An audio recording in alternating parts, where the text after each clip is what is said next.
150มึงลมจิตทึงนี่แหละเนาะทางว่าพามีว่าให้ใส่ห้องโถงเพราะว่าห้องนอนนี่ใส่แอร์เอาก็ได้เนาะสั่งลอยเพราะว่ามันต่ำแล้วพี่น้องเอ้ยห้องนอนอยากต่ำมื้อนี้เวียกงานเฮาคืบหน้าพี่น้องเอ้ยมาเบิ่งสร้างวันทองเพิ่นเฮ็ดเพดานพี่น้อง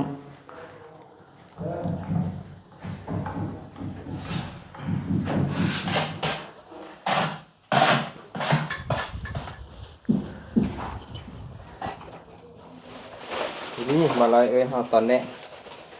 สิเฮ็ดยังฮะฮะฮะขึ้นคือโดนน้อยแท้เอามาทางลำวันเห็ดกินปลาทู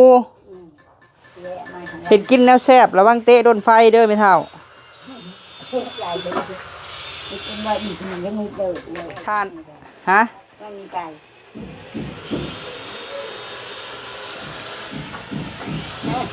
แซ่บบ่เราก็สิเอามาบ่ได้แล้วพี่น้องเอ้ย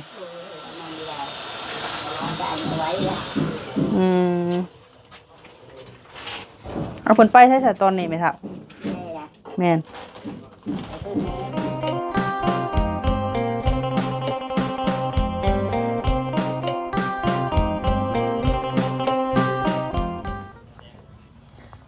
โดยกับทักทายสบายดีเบิดสุขุสุคนได้พี่น้องเด้อเนาะพบพ่อกับเบาพามีอีกแล้วพี่น้องเอ้ยเอาพบพ่อกันมื้อนี้เนาะพี่น้องเนาะเข้ามาพี่แหละพี่น้องเอ้ยเข้ามาหาสร้างคือเก่าเนาะทั้งสร้างทีมงานสร้างเล้าพี่น้องเอ้ยงานปูนทางเฮือนซานของแม่บิ้งเพิ่นมาเฮ็ดเวียกมื้อที่2เนาะพี่น้องเนาะหลังจากว่าเพิ่นหยุดเวียก2-3 มื้อพี่น้องเอ้ยมื้อนี้ทางสร้างแล่นไฟเฮาเพิ่นค่าเวียกพี่น้องเอ้ยพักเบรกก่อนเพิ่นว่าเนาะหยุดก่อนจักมื้อนึงพี่น้องเอ้ยพอดีบ่าวพามีก็ไปซื้อเครื่องของแนวย่อยพี่น้องเอ้ยให้ทางสร้างเราทีมงานสร้างวันทองพี่น้องเอ้ยมาเฮ็ดเฮือนซานของแม่บิ้งนี่แหละเนาะเครื่องย่อยเฮาก็ใช้บินบ่าวพามีอยู่ในธงนี่แหละพี่น้องเอ้ยเนาะเดี๋ยวสิเอาบินให้เบิ่งใส่ก็บินหาบินก่อนพี่น้องเอ้ยมันถิ่มแล้วบ่จักเนาะเดี๋ยวจังหน่อยจังเบิ่งเนาะพี่น้องเนาะโดยเอาเนาะก่อนอื่นเบิดป่าลุงเอ้ยบ่าวพามีก็ขอแสดงความเสียใจเนาะทางครอบครัวของแม่บิ้งพี่น้องเอ้ยเพิ่นได้สูญเสียทางพ่อตู้เนาะที่แรกว่าแม่เพิ่นว่าสิมาประมาณวันที่23พี่น้องเอ้ยแต่ก็ได้ครอบบอกพ่อตู้เพิ่นป่วยวันนี้ก็พ่อตู้ก็ได้เสียชีวิตแล้วพี่น้องเอ้ยก่อนอื่นก็ต้องขอแสดงความเสียใจมาทางครอบครัวของแม่บิ้งเนาะอยู่ทางมินิโซต้าพู้นแหละพี่น้องเอ้ยอยากได้ลูกก็ให้กำลังใจแม่เด้อเนาะพู้นแหละเลี้ยแล้วทั่วพู้นแหละพี่น้องเอ้ยเพิ่นจังสิได้เดินทางมาเยี่ยมเฮือนซานเพิ่นพี่น้องเอ้ยคือสิบ่ทันอยู่แล้วขึ้นเฮือนก็เอาไว้แล้วพู้นแหละพี่น้องเอ้ยเนาะเพิ่นให้แล้วทั่วทั้งพุ่นก้อนเพิ่นจังสิได้มาเมืองลาวเฮาพี่น้องเอ้ยจังได้ลูกก็ให้กำลังใจแม่บิ้งเด้อเนาะให้แม่สู้ๆลูกเป็นกำลังใจให้เนาะโดยเอาทางพี่กับทางลูกเนาะก็สิเบิ่งเฮือนเบิ่งซานให้เบิ่งเวียกเบิ่งงานให้คือเก่าพี่น้องเอ้ยทางครอบครัวเฮือนซานทางพี่อยู่เมืองลาวพี่บ่าวพามีก็เป็นคนเบิ่งเวียกเบิ่งงานพี่น้องเอ้ยแนวซื้อเครื่องอีหยังต่างๆถ้าว่าบ่ทันบ่าวพามีก็สาวบุญซื้อมาพี่น้องเอ้ยเนาะโดยไปซะพี่น้องเอ้ยเข้าไปเบิ่งสร้างน้ำกันเนาะแดดแจ่มคือเก่าพี่น้องเอ้ยเนาะนี่แหละเฮาซื้อเครื่องของมามื้อนี้สร้างให้ไปซื้อพี่น้องเอ้ยพวกแนวซีดนี่แหละอุปกรณ์อีหยังต่างๆนี่แหละพี่น้องเอ้ยนี่ที่เฮาซื้อมาอันนี้หั่นกระดาษทรายขัดเพดานเนาะ สายสีดชำระพี่น้องเอาพี่น้องเอ้ยเนาะนี่เป็นรายการที่เขาซื้อมามื้อนี้เนาะนี่แหละมีกิบล็อกมีกระดาษทรายมีสายชำระมีวาล์ว3ทางพี่น้องเอ้ย750,000เนาะนี่แหละหาที่เป็นเงินบาทกัน1,000กับ87 บาทพี่น้องเอ้ย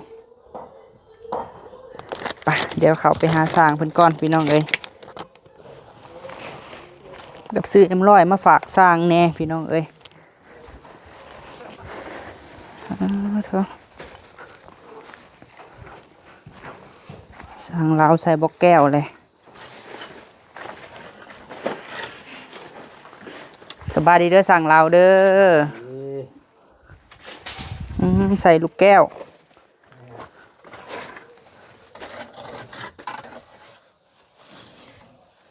แดดแต่เศร้าเนาะมื้อนี้เนาะ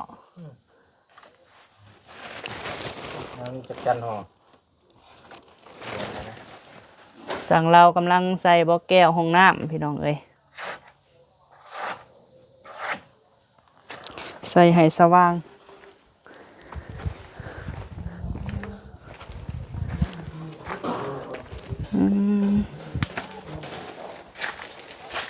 จะอยู่ใส่นอ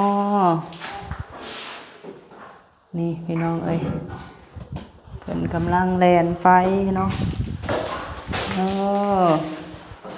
สั่งวันทองลุยเพดานเนาะมื้อนี้เนาะสบายดีเด้อ ซื้อนี่มาฝากอ่ะไปยังเนาะM150ใน150มึง ให้ใครให้บอกสั่งลอยขอบใจเด้อลุยเพดานทางลุมอันนี้ใจ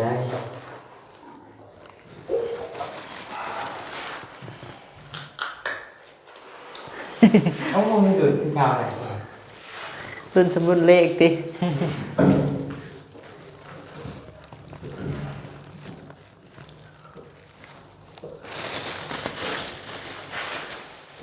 ใช้สกิมงานไปใส่อะไร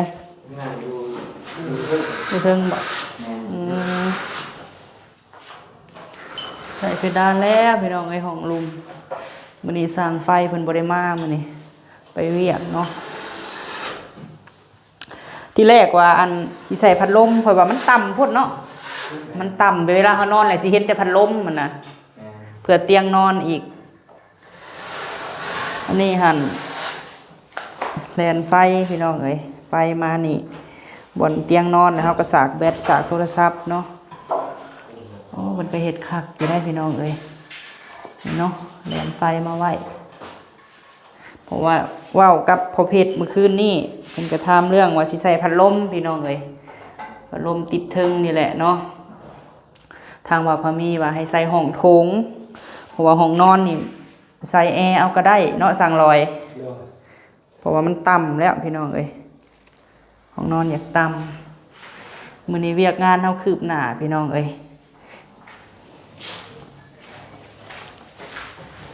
เห็นบ่สังเกตเบิ่งแนมเบิ่งเลยมันต่ำพี่น้องเอ้ย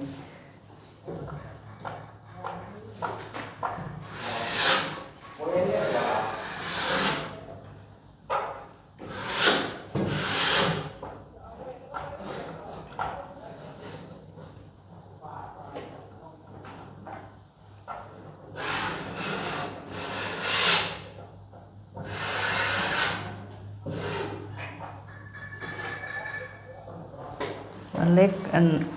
บ่พอเนาะอีหยังก็สีลายบ่พอเลยไปซื้อมาให้เพิ่นกิบเบิ่งเด้อวันทองเครื่องที่ข่อยซื้อมาค่ะเด้ในถุงนั่นแหละ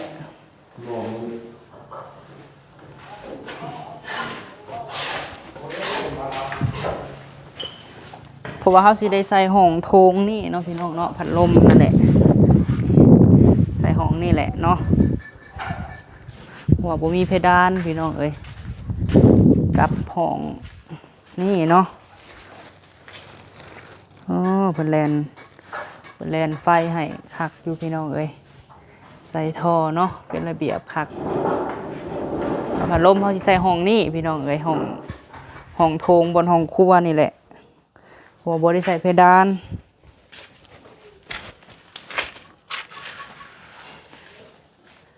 พัดลมเขาสิใส่อยู่นี้เนาะสางไฟมื้อนี้เพิ่นพักเวียกพี่น้องเอ้ยพักบ่ได้มา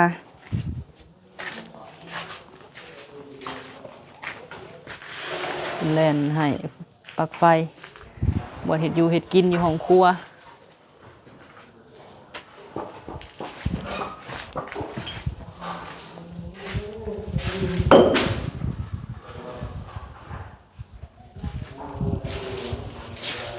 อันนี้แม่นฟักบัวอาบน้ำแม่บิ้งพี่น้องเอ้ยแม่เพิ่นว่าเอาแบบธรรมดานะเนาะแบบบ่แพงปานใดพี่น้องเอ้ยประมาณล้านกว่านี่แหละนี่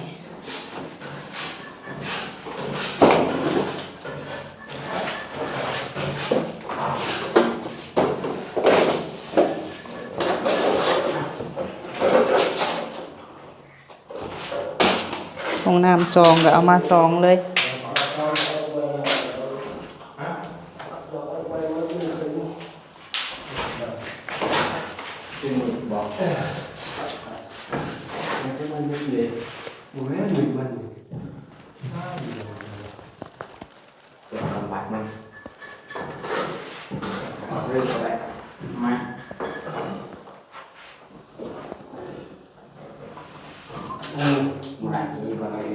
มันแล้วโพดบอกก็มันก่อน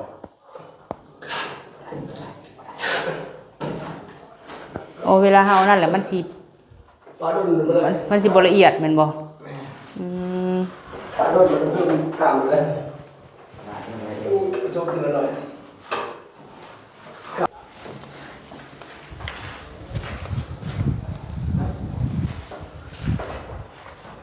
มาเบิ่งสร้างวันทองเพิ่นเฮ็ดเพดานพี่น้อง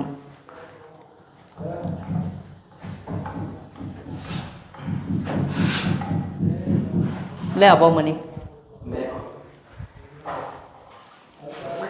เพราะว่าเพิ่นว่าเร่งให้แล้วพี่น้องเอ้ยก็เลยไปซื้อนะให้เพิ่น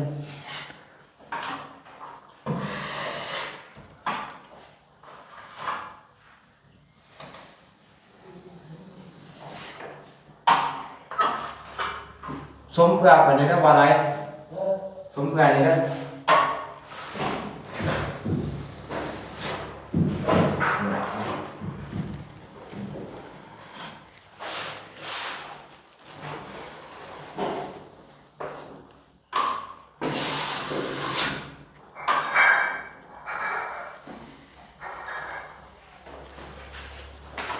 ไปหาสร้างอยู่เทิงก่อนมานี่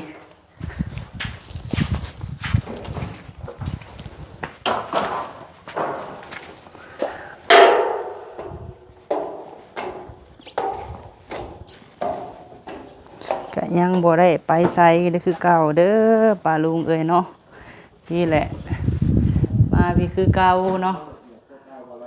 ทางเทิงเพิ่นแล่นเรียบร้อยที่เฮาขึ้นเบิ่งบ่ได้พี่น้องเอ้ย แล้วเบิดแล้วเนาะทางถึงที่ได้ยังอยู่เนาะมันแล้วแต่ทางเทิงพี่น้องเอ้ยแล้วแต่เลยเดินไปอยู่ถึง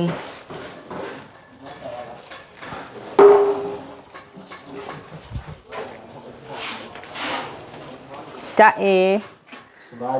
สบายดีอ่ะโอ้ขอบใจเด้อโอ้มือเปื้อนขอบใจตรงไหนมาเลยสั่งฟุกบ่ได้มาบ่สั่งฟุกนะบ่ได้มาสั่งร้อยหับได้อยู่บ่สั่งลาวหับได้อยู่บ่บ่ได้บ่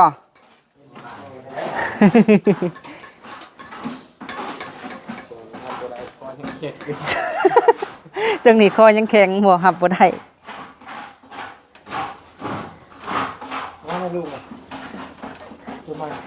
ถ้าไปใช้ต้องไปพร้อมโตเนาะคอไปบ่ได้คือการลูกเป็นยังไงทำไมอันนี้ตัวมัน เอามาแต่เอิ้นคือคำมันเลย คนละสี มันหนาบัว เพอมันเหลือจากของตุคำเนาะพี่น้อง2อันนี่บ่ แม่ มันหนาบ่มันสีบ่คือกันเนาะ เอาเบิดเหรอ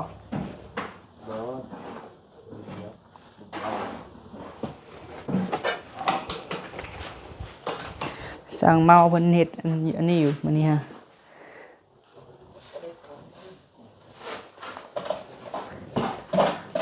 ปูกะโลฟา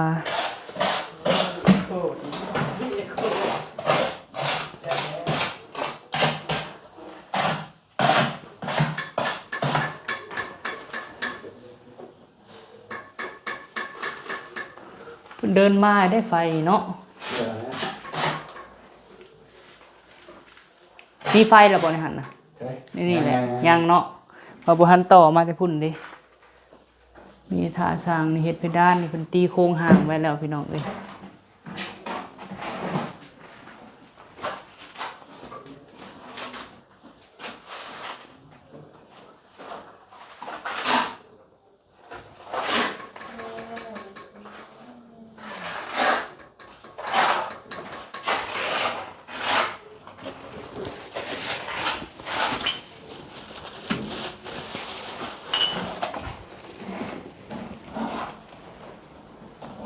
ป้าไว้นี่เด้อ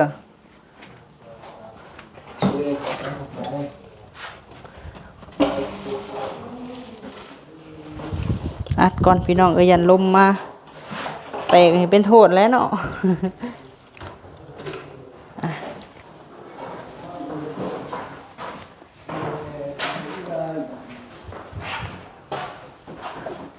มาเบิ่งสร้างคือเก่าเด้อป้าลุงเอ้ยมาอัปเดตเบิ่งคือเก่า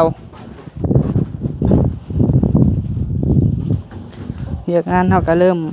ยับไปอยู่หน้อยหนึงพี่น้องเอ้ยเพราะว่าสร้างเพิ่นเฮ็ด2 มื้อแล้วเนาะนี่แหละพัดลมเขาสิใส่อยู่นี่พี่น้องเอ้ยแล้วก็ห้องโถงเทิงพุ่นแล้วก็ห้องครัวเนาะ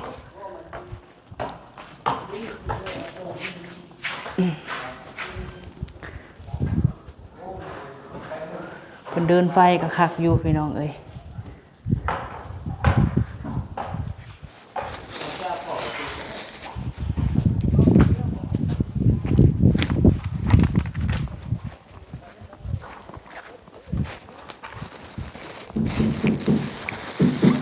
เอา2บ่สั่งเรา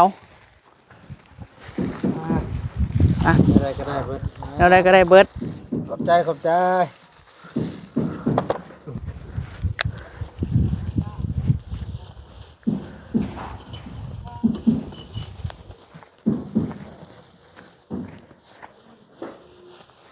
พอดีเจาะใส่ปกแก้วเนาะ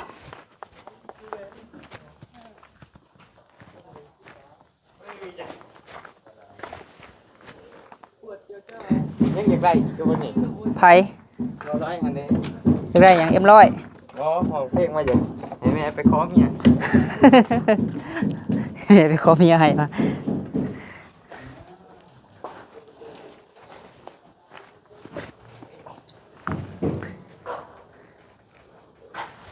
หัวหน้าเรานี่สละสิทธิ์ให้คนอื่นอยู่ในเนาะมื้อนี้ขอตากแดดคนเดียวเพิ่นว่าให้สร้างวันทองอันเฮ็ดอยู่ในซ้ำมื้อนี้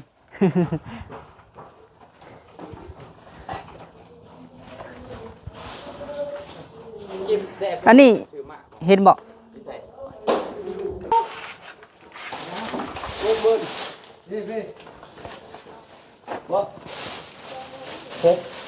กบเนาะ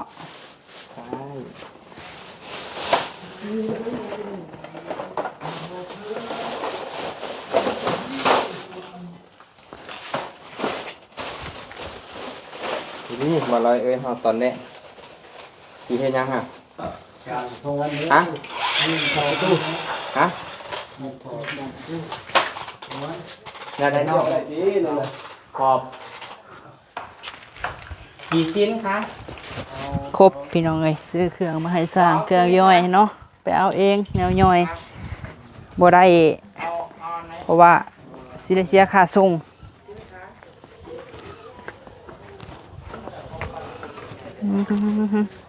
ไปตู้เฮ็ดหยังเด้ไปตู้เฮ็ดกินหยัง กินปลาทู เฮ็ดกินปลาทูต้นฟืนคือต้นน้อยแท้ เล่ อ้า เอา โถ่ มาทางลำวันเจ้า เฮ็ดกินปลาทู เละมาทางลำ เฮ็ดกินแนวแซ่บระวังเตะโดนไฟเด้อแม่เฒ่า ใหญ่ไปกินว่าอีกยังไม่เลิกเลย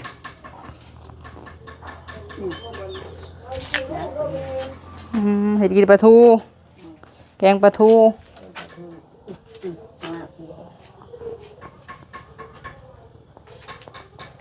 จะมาทางล เอาปลาทูไม่ใส่ ำปลาทูโชว์โตเอาปลาทูให้อีน้อย คือมีผมมีหยังบ่แม่เฒ่าผมแนวออกในผมค่ะอันนี้ค่ะ ไม่เท่าจะมีทอดกุ้ง เอามาบ่วงมาสิเอาออกให้นี่ จ้าคือพี่ยาไม่เป็นเลย อยากกินข้าวเห็ดกินข้าวจับรูปพาหมอเนี่ยอะ ยังเห็นมันไม่เท่าคือ ผมบ่หรือใหญ่หยังอันนี้ฮะนี่เห็นบ่นี่ไหมเท้าออกนี่น่าบ่เห็นหุ่งเลยพี่น้องเอ้ยเด้ผมเจ้าของฮะบ่จักคือน้ำใสจริงลิงแท้อันนี้ฮะโอ้ยพี่น้องเอ้ยกระบาปเพิ่นผมบ่เอาปรุงใส่กินโลดผมผู้เจ้า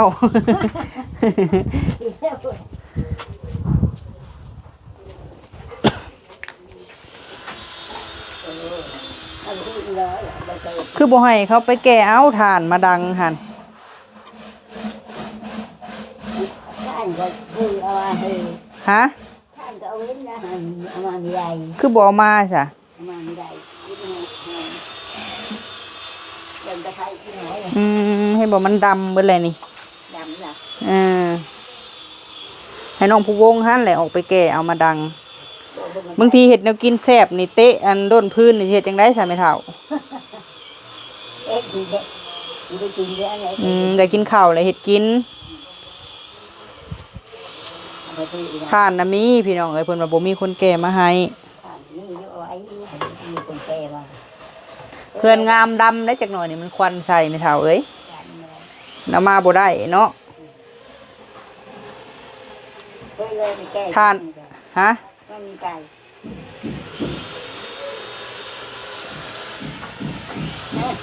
แซ่บบ่แล้วเราก็สิเอามาบ่ได้แล้วพี่น้องเอ้ย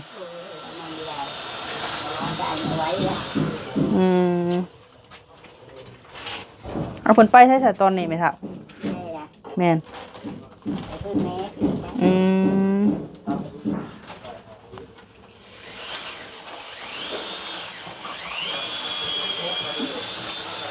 โอ้ยขึ้นมาจากแล้วเวลาก็ได้ เห็ดกินแกงปลาทูเพิ่นว่าคือว่านี่คือเอาอีนี่อยู่นั่นก็พิมพ์ไปก้านคุย เอาร้านไปกินเขียดหั่นแหละเนาะแม่เฒ่าเนาะโดยให้ไปบ้านนี้เยอะมึงคือน้องมึงจะช่วยเด้อ อย่าเอาร้านติ คือว่าให้นอนอยู่นอกบ่เห็นยุงกัดหลานเพิ่น กันยานะไปมันนอนร้านทุกชาติเย่แล้วเช้าเอามานอนองนอนแล้วก็ทุกชาติก็นอนทำกันไม่กลางมุ้งมือ โดย ได้ทุกการที่ตรงนี้ที่เราไม่ได้ที่กลางมุ้งมุ้งเขาวิ่งเร็วไม่กลางตัวมันยุ่งมันนอนทำกันให้เลยเอาการนอนบ้านกันนอนแล้วมือแล้วมีงานข้างลานข้างเงินเท่าขึ้นไปมันงุ่มมา เห็ดกินพี่น้องเอ้ยแกงปลาทู2โต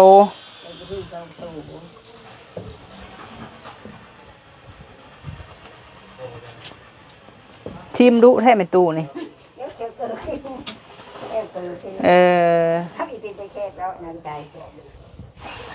แซ่บบ่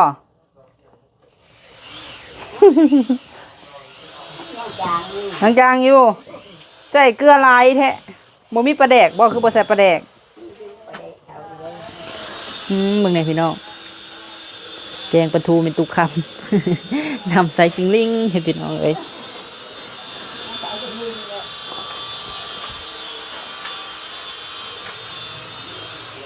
ไปแก่เอาไม่เท่าเอ้ยทานก็ได้มาดังใส่แล้วบ่ตู้กับข้าวใหม่ฮะใส่และตู้ใหม่ฮะ ใช่เลย อืมไผอยู่ในน้องตูนบ่อืม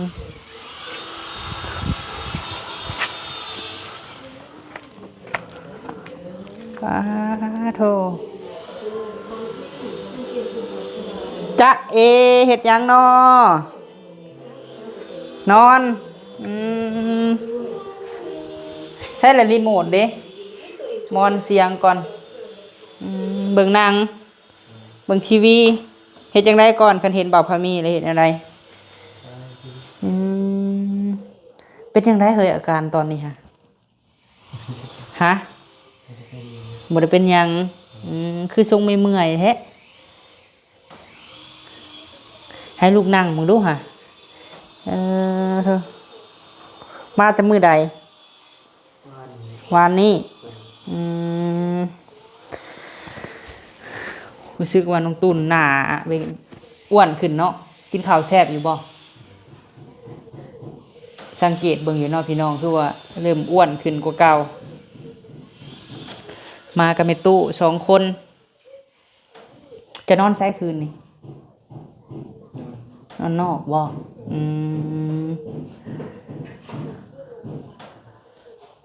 มื้อได้สิไปเตาถ่านบ่ฮู้ไม่เท่าพาไปใส่กระไบบ่มันเป็นคาแรคเตอร์ของน้องตูนเนาะพี่น้องแม่ตู้พาไปใส่กระไบเนาะแม่ตู้พาอยู่เฮือนก็อยู่พี่น้องเอ้ย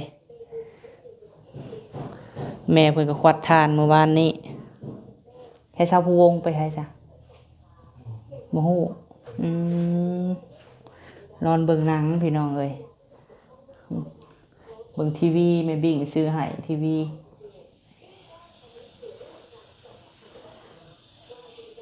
อ้ายกับมาหาเฮือนแม่บิ่งนี่แหละ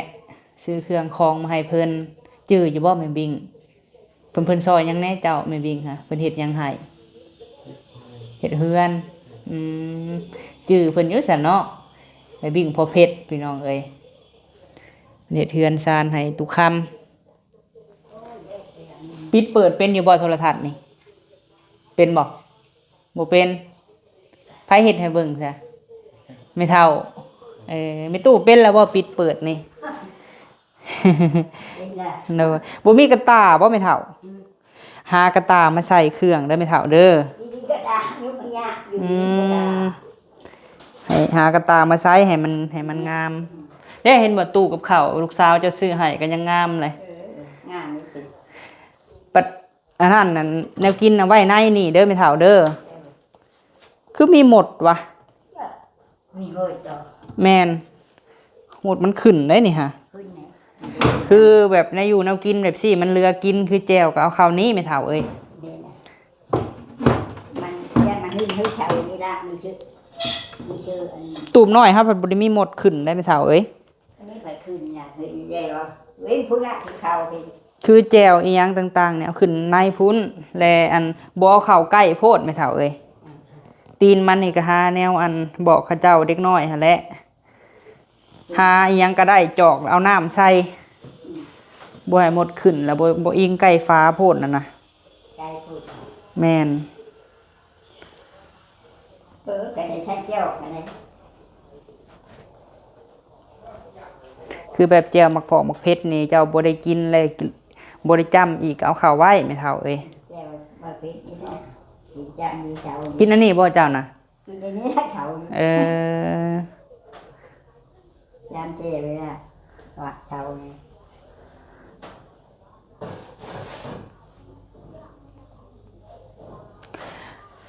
มุดน้อยๆ โดยปิดเด้อไม่ตู้เด้อไฟอันเด้อคือเขาอยู่กับปิดไฟหากลางเวียงกลางเว้นนะโดยค่าไฟเมื่อวานนี่เขาเสียแล้วไม่เท่าเอ้ยก็เป็นเงินแม่บิ่งพอเพชรนั่นแหละ400,000กว่าบ่ได้ไม่เท่าเอ้ย เฮือนเฮาน่ะ200,000ปลายเฮือนเฮาน่ะนี่ก็คือเฮาก็บอกแหละซุมน้องผู้วงน้องวันทองก็ถ้าว่านอนก็ให้ปิดไม่เท่าไอ้ไฟหั่นมันแพงได้ไฟอัน4สาย นอนก็ไม่ได้ถึงเปิดเฉยๆแล้วห้องค่ะ ห้องน้ำนี่ก็จะเข้าก็จังเปิดนะ เปิดจะหน้าบ้านนอนนี่ก็เปิดอยู่ที่ปิดแต่เป็นปิดได้ เปิดแต่ห้องโถงนี้ค่ะสิเปิดกะ เปิดไปนอกนั่น คือความหมายหันเฮาเวลาเฮาอยู่นอกแหละเฮาแนมมาเฮาเปิดไฟเพิ่นจะเห็นเบิดความหมายนะเปิดแต่หน้าเฮือนแล้วกันเวลานอนก็ปิดไว้ ปิดไม่ได้ก็ปิดแล้วนอนอยู่แล้วรับคือได้เริ่มตาเรื่องลูกเปิด เออ เริ่มตาแล้วลูกมอดก่อน โดย นอนไปนี่ บ่ได้ออกไปพุ่นบ่มื้อนี้แม่เฒ่า ไม่ออกแล้ว เอาซะเนาะหากินข้าวกินน้ำแม่ตู้เอ้ย พักที่ก่อนไม่ไปแล้ว พักนึกว่าเจ้าก็จักมื้อจักใด พักที่ก่อน เช้าแล้วบ่เจ็บหน้าอกค่ะแม่เฒ่า เช้าไป เช้าแล้วเช้าก็บุกคือเก่าเนาะ เช้าคือเก่าให้ดูเลย เอ้ยเนาะอันแม่บิ่งกับว่าสิมาที่23ก็บ่ได้มาซ้ำแม่ตู้เอ้ย ไม่มาว่า แม่นพ่อของเพิ่นเสียพ่อตู้นั่นแหละอันเสียใจน้ำเพิ่นเนาะแม่ตู้เนาะพ่อของแม่บิ่งอะไรเพิ่นเสียแม่ตู้เอ้ย เชียอยู่พูนนั่น แม่นพุ่นแหละฟังเบิ่งแล้วเฮ็ดบุญเฮ็ดศีลพุ่นแหละแม่เพิ่นสิได้มาอีกหั่นนะ ที่บุญไปแล้วเนาะ แม่น เชียนี่เนาะยัง เมื่อวานนี้แม่เฒ่าเอ้ย กันแล้วเด้อ โดยเพื่อนก็ยังหลายขั้นตอนอยู่เฮาทั้งพี่เฮาก็เบิ่งให้แม่หั่นนะ แม่ โดย อยู่แล้วพี่อยู่ แม่นนั่นแหละเอาซะเฮ็ดกินเด้อซะแม่เฒ่าเด้อ เด้อ โดยไปพี่น้องเอ้ยคลิปนี้ก็สิได้ขอจบคลิปก่อนเนาะมาซื้อเครื่องของให้ทางพ่อกับแม่พี่น้องเอ้ยเฮือนซานจังได๋บ่พามีก็แสดงความเสียใจเนาะทางครอบครัวทางของแม่บิ่งที่ได้สูญเสียทางพ่อตู้ไปเนาะทางลูกก็เป็นกำลังใจให้เด้อแม่บิ่งเอ้ยขอให้แม่สู้ๆเนาะคุณแหละอยู่ดีมีแฮงเฮือนซานแล้วแม่เพิ่นก็สิได้มาพี่น้องเอ้ยโดยสำหรับคลิปนี้ไปก่อนเด้อพี่น้องเด้อเนาะสบายดี